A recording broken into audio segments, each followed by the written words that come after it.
Ya, hari ini adalah hari Pentakosta.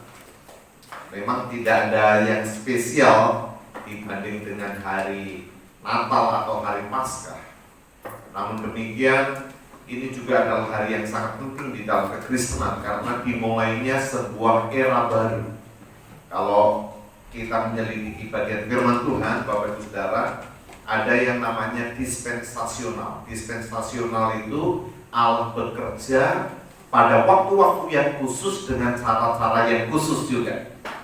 Sebelum hukum Taurat diberikan, Allah bekerja melalui hati nurani. Lalu pada zaman Musa, Tuhan bekerja melalui hukum Taurat yang diberikan kepada orang Israel. Kemudian masuk kepada zaman Yesus.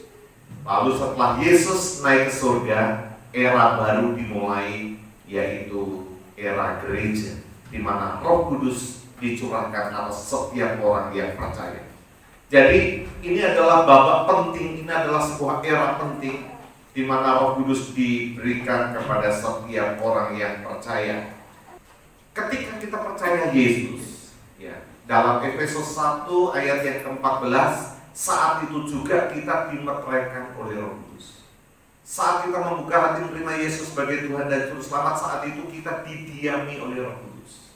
Tetapi belum tentu orang yang didiami Roh Kudus, belum tentu orang yang sudah ada Roh Kudus, menerima meterai Roh Kudus, itu dipenuhi dengan Roh Kudus. Nah itu. Jadi bagaimana orang dipenuhi Roh Kudus adalah ketika dia memilih untuk tinggal di dalam Roh Kudus. Nah hari ini kita akan lihat bagaimana kita hidup di dalam Roh Kudus. Dalam Yohanes pasal yang ke-7 ayat yang ke-37 sampai 39. Yohanes pasal yang ke-7 ayat 37 sampai 39. Demikian firman Tuhan. Dan pada hari terakhir, yaitu pada puncak perayaan itu, Yesus berdiri dan berseru, "Barang siapa haus, baiklah ia datang kepadaku dan minum. Barang siapa percaya kepadaku, seperti yang dikatakan oleh kitab suci, dari dalam hatinya akan mengalir aliran-aliran air hidup." Yang dimaksudkannya ialah roh yang akan diterima oleh mereka yang percaya kepadanya.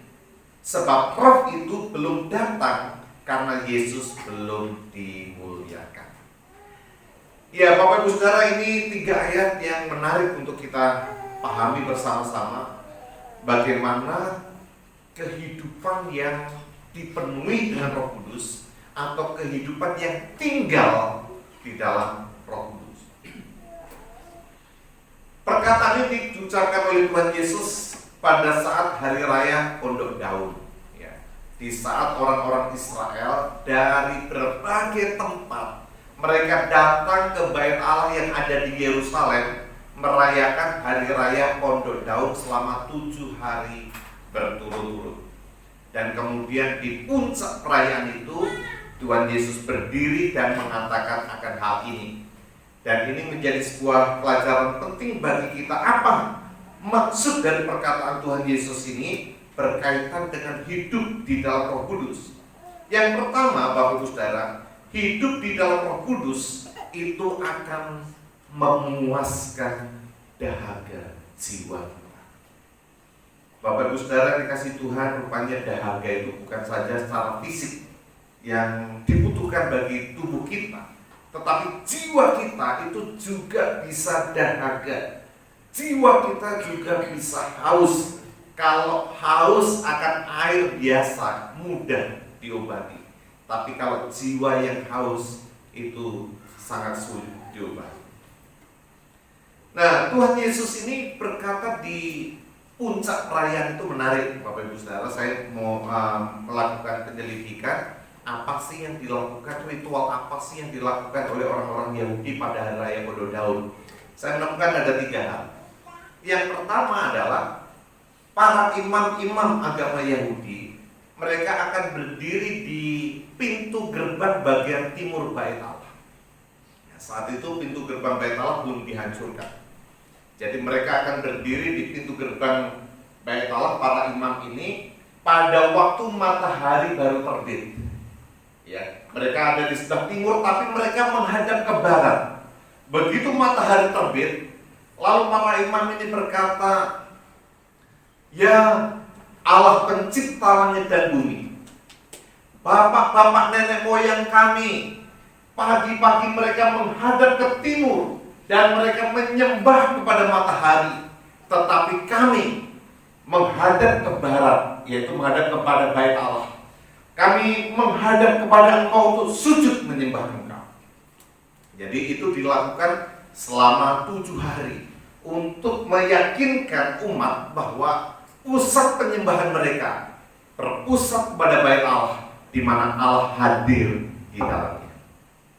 Lalu kemudian ritual yang kedua adalah mereka menyalakan namanya menorah. Menorah itu bisa disebut sebagai kaki dian, bisa disebut sebagai lilin, bisa disebut sebagai obor. Tapi lebih tepat ini obor ya. Ada 4 menorah yang dipasang di bait suci itu.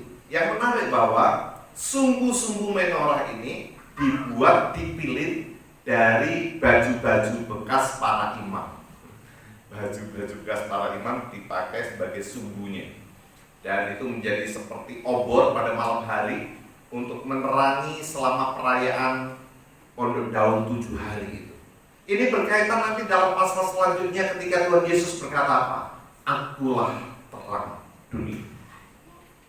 Dan yang ketiga yang menjadi puncak adalah bagaimana para imam itu mengambil air dari kolam Siloam, lalu kemudian dibawa ke ruang Maha Kudus dan menuangkan air yang dari kolam Siloam itu di sana.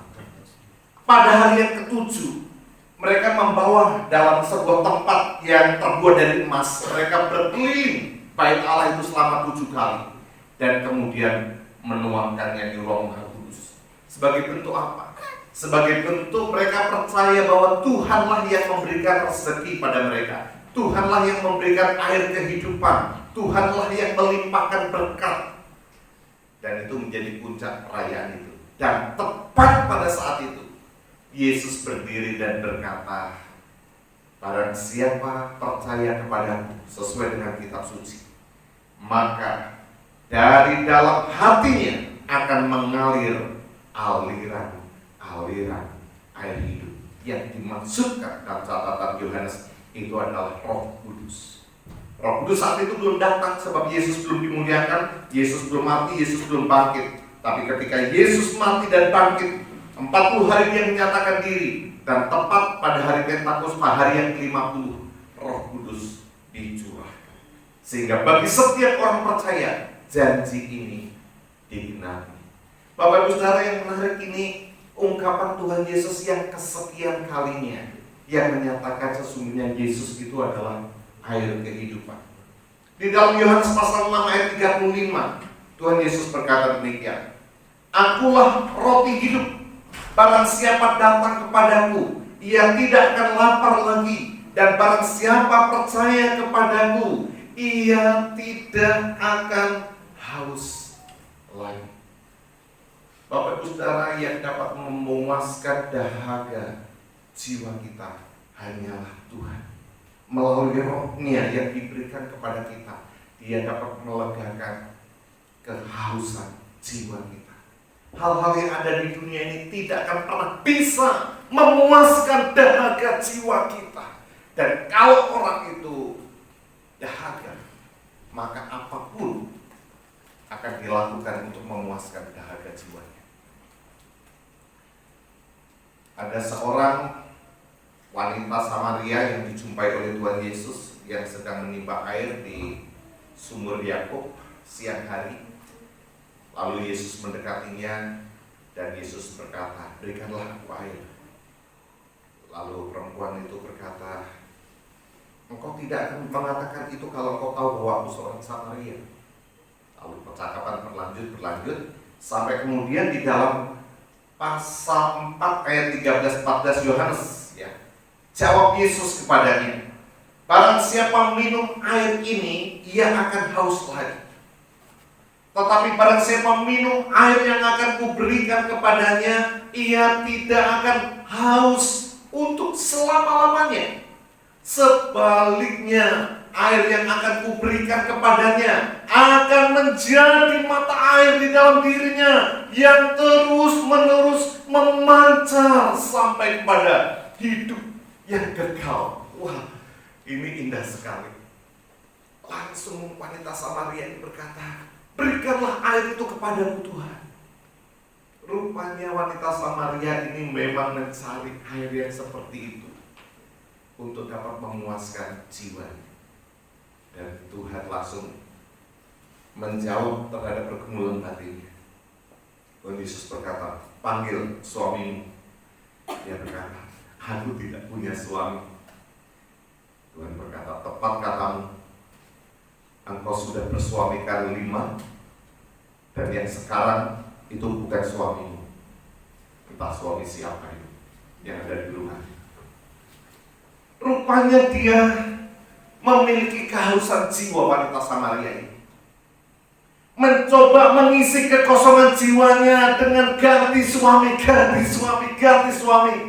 Tidak bisa memuaskan jiwanya. Dan Yesus tahu jiwanya haus.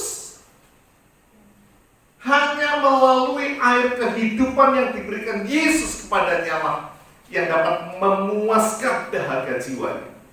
Dan itu adalah Roh Kudus. Bapak Ibu Saudara yang diberkati oleh Tuhan, banyak orang mencari hal untuk dapat memuaskan jiwanya. Dulu ketika saya pelayanan di Gunung Kidul, Wonosari ketika saya mahasiswa, beberapa Bapak Ibu Saudara yang dari Jogja pasti tahu daerah Wonosari Gunung Kidul adalah daerah kering, daerah yang sulit air. Pada musim kemarau setengah mati orang mencari air.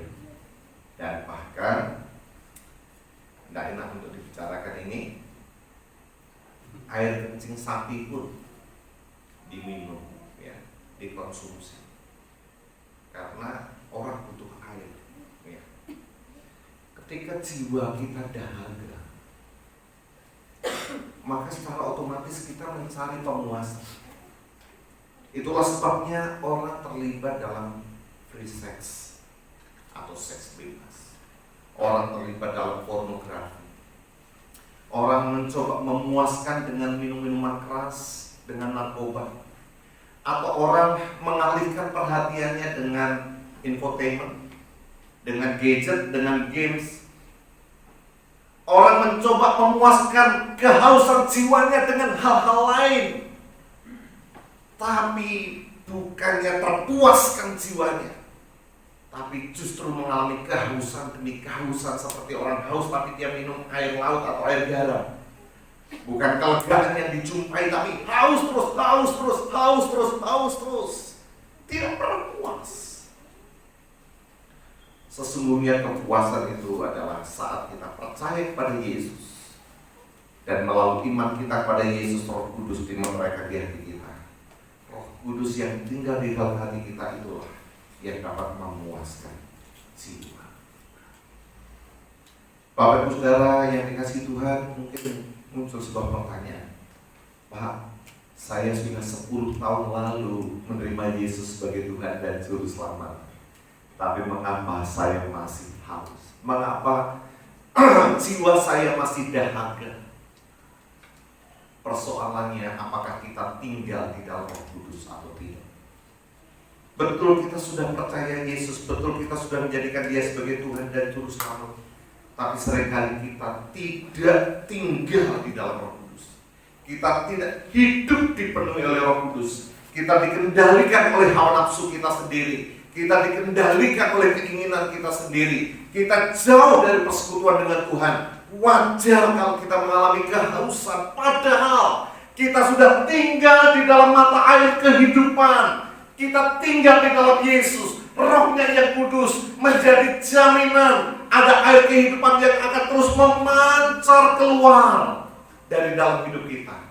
Dan tidak akan pernah mengalami kehausan, kedahagaan lagi. Bapak Ibu Saudara, hari ini di hari Pentakosta ini mengingatkan kita, kalau kau sungguh sudah percaya Yesus, sesungguhnya mata air itu sudah ada di dalam hati. Tapi masalahnya, apakah kau tinggal di dalam Roh Kudus? Hidupmu dikontrol oleh Roh Kudus, hidupmu dipenuhi oleh Roh Kudus. Biarlah mulai dari saat ini kita membuat komitmen, Tuhan, penuhi hidupku dengan Roh, kendalikan, kontrol hidupku dengan Roh, sehingga kita tidak mengalami dahaga bagi jiwa kita. Yang kedua, Bapak Ibu Saudara, kebenaran ini menunjukkan hidup dalam Roh Kudus akan memberi kehidupan dan damai sejahtera. Bapak Ibu Saudara, sifat air itu tentu saja memberi kehidupannya. Seseorang bisa bertahan kalau dia tidak makan beberapa hari, tetapi tidak mungkin seseorang bisa bertahan kalau dia tidak minum. Air identik dengan kehidupan. Itulah sebabnya saudara-saudara kita di NTT begitu mendapat air langsung berkata, sumber air Soldekan, ya. Sebab itu sebuah kehidupan, sebuah kehidupan. Nah, Bapak Ibu Saudara, demikian juga orang yang tinggal di dalam Roh Kudus, maka ada kehidupan yang memancar dari dalam diri. Saya coba kaitkan ayat-ayat yang kita baca tadi dalam Roma pasal 8 ayat 1, ayat 6 dan ayat 10. Di depan sudah saya tuliskan ayat-ayatnya. Roma 8 ayat 1 berkata begini, Roh yang memberi hidup telah memerdekakan kamu dalam Kristus dari hukum dosa dan hukum maut. Ya, Roh, yaitu Roh Kudus yang memberi hidup. Roh Kudus itu memberi hidup, telah memerdekakan kamu dalam Kristus dari hukum dosa dan hukum maut. Kemudian dalam ayat yang ke-6, karena keinginan daging adalah maut atau kematian, tetapi keinginan roh adalah hidup dan damai sejahtera. Roh Kudus itu memberi hidup dan memberi damai sejahtera.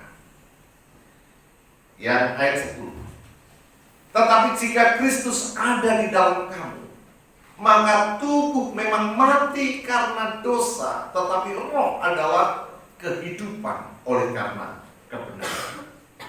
Jadi Bapak Ibu Saudara, roh yang disimbolkan seperti air itu, dia memberi kehidupan dan damai sejahtera. Dikontraskan dengan dosa, dikontraskan dengan daging yang membawa maut dan kematian. Bapak Ibu Saudara, maut atau kematian tidak selalu berkata mati secara fisik, ya, tapi itu menunjukkan sebuah kehidupan yang hancur, kehidupan yang tidak ada damai sejahtera. Di mana ada dosa tinggal dalam sebuah keluarga, keluarga itu tidak ada kehidupan, keluarga itu tidak ada damai sejahtera. Di mana dosa tinggal di dalam seseorang, maka orang itu tidak mengalami damai sejahtera, tidak ada kehidupan. Ya. Jadi dosa dikontraskan dengan kehidupan yang dipenuhi Roh Kudus, akan menghasilkan kehidupan dan damai sejahtera. Dalam Roma ini dilatar belakangi pergumulan Rasul Paulus dalam pasal yang ke-7. Rasul Paulus berkata, dalam batinku aku tahu apa itu yang jahat, apa itu yang baik. Dalam batinku aku ingin melakukan apa yang baik, tetapi justru yang jahatlah yang kulakukan. Sampai dia berkata, aku ini manusia celaka. Siapa yang dapat melepaskan aku dari tubuh maut?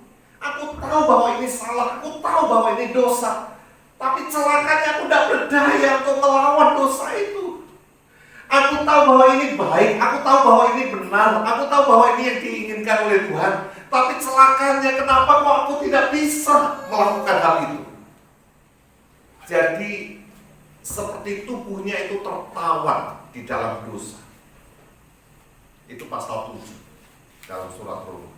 Lalu kemudian pasal 8, ini ayat yang saya baca, bahwa rohlah yang akhirnya melepaskan Rasul Paulus dari kehidupan yang seperti itu. Roh Kuduslah yang menolong dia menemukan hidup dan damai sejahtera sehingga dia bisa hidup melakukan apa yang dikehendaki oleh Tuhan. Bapak Ibu, ini digumuli oleh banyak orang Kristen. Pak Pendeta, saya tahu apa yang Pak Pendeta katakan. Hal-hal itu tidak baik, hal-hal ini baik, hal-hal ini dikehendaki oleh Tuhan, hal-hal itu dibenci oleh Tuhan.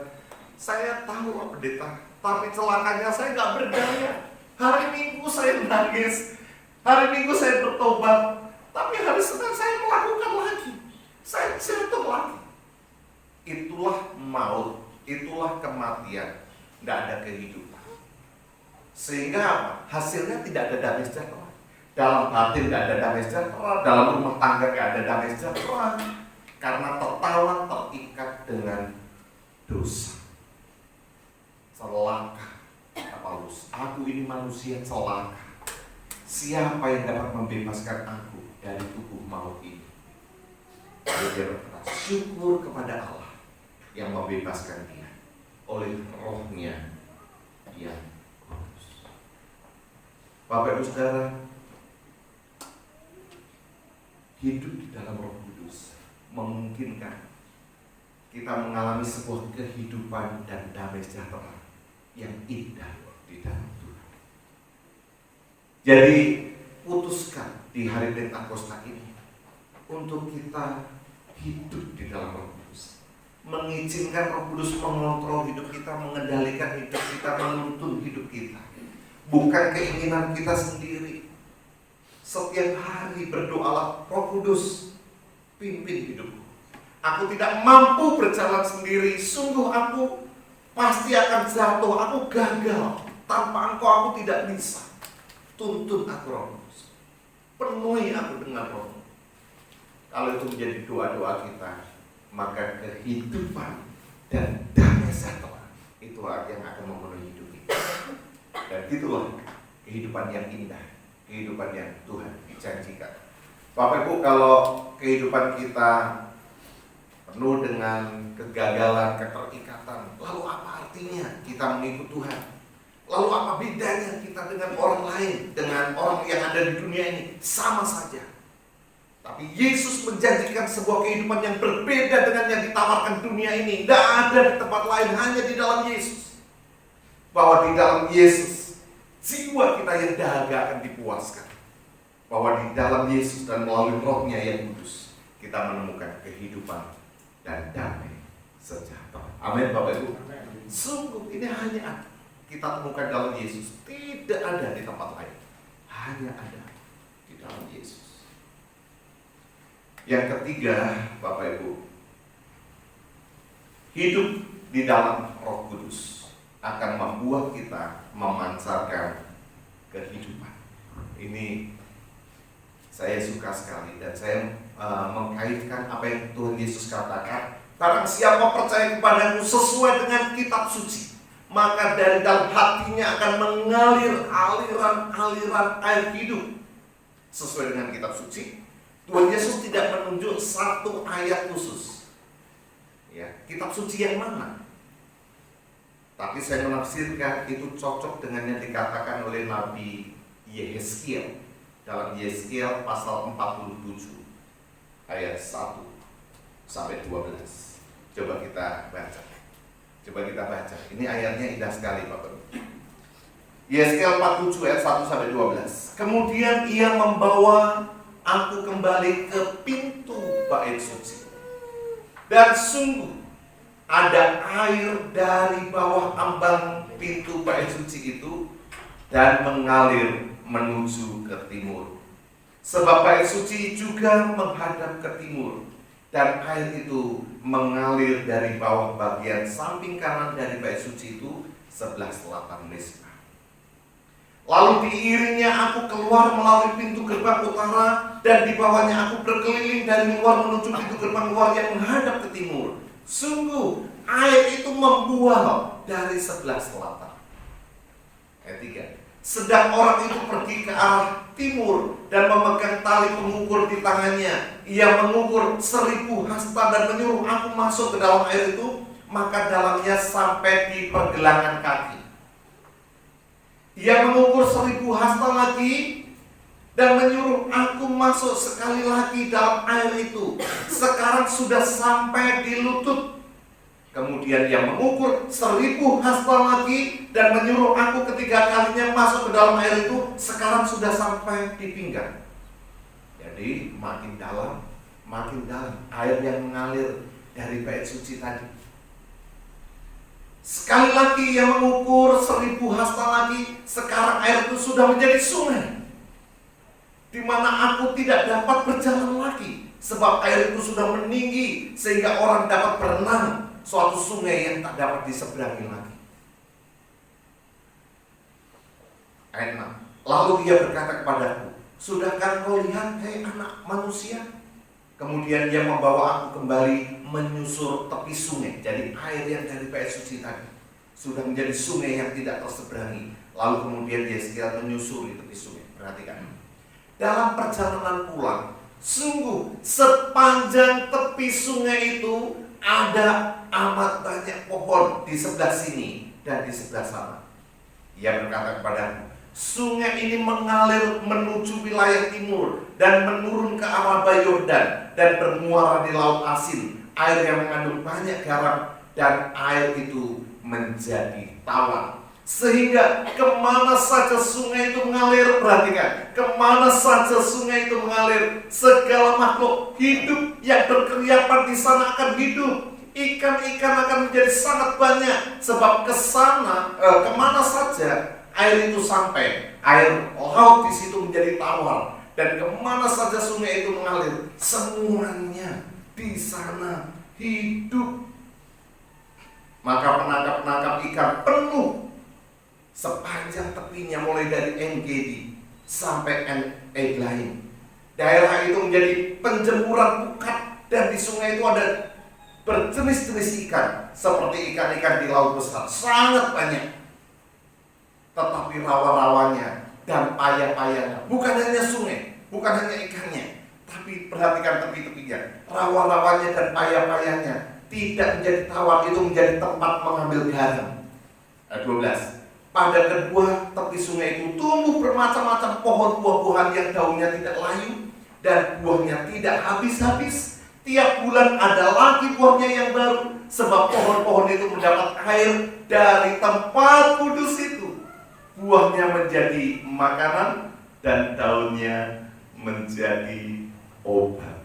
Waduh, inilah yang Tuhan Yesus maksudkan, sesuai dengan kitab suci yang dituliskan oleh Yesaya, bahwa orang yang percaya kepada Yesus, maka dari dalam hatinya akan mengalir aliran-aliran air hidup, yaitu kuasa Roh Kudus yang membawa kehidupan bagi orang-orang sekitarnya.